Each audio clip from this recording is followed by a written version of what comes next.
the reason you're so angry has been perfectly clear from all the angry exchanges this morning.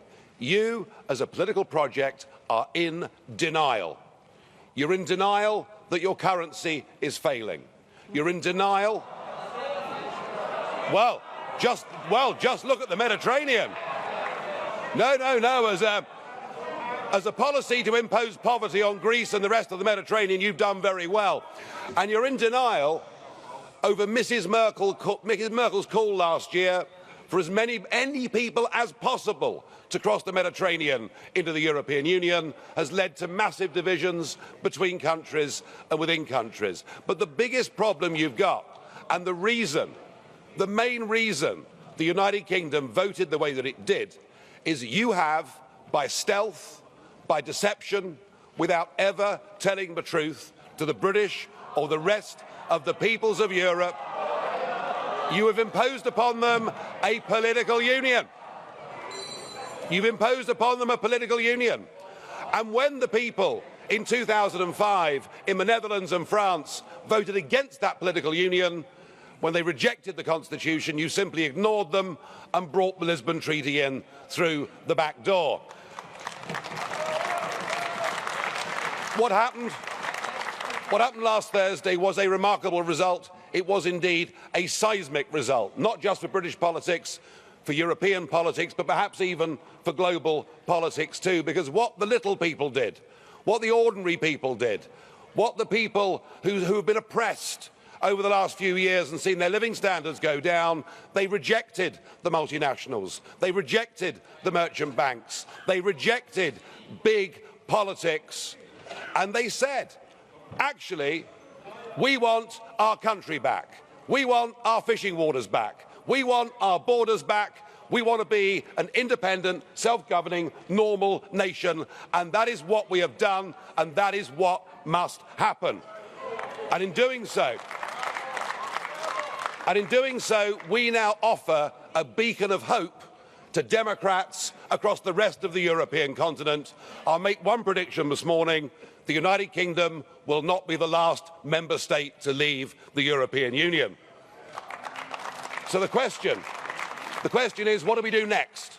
Now, it is up to the British government to invoke Article 50. And I have to say that I don't think we should spend too long in doing it. I totally agree, Mr. Juncker, that the British people have voted. We need to make sure that it happens. But what I would like to see is a grown-up and sensible attitude to how we negotiate a different relationship. Now I know that virtually none of you have ever done a proper job in your lives or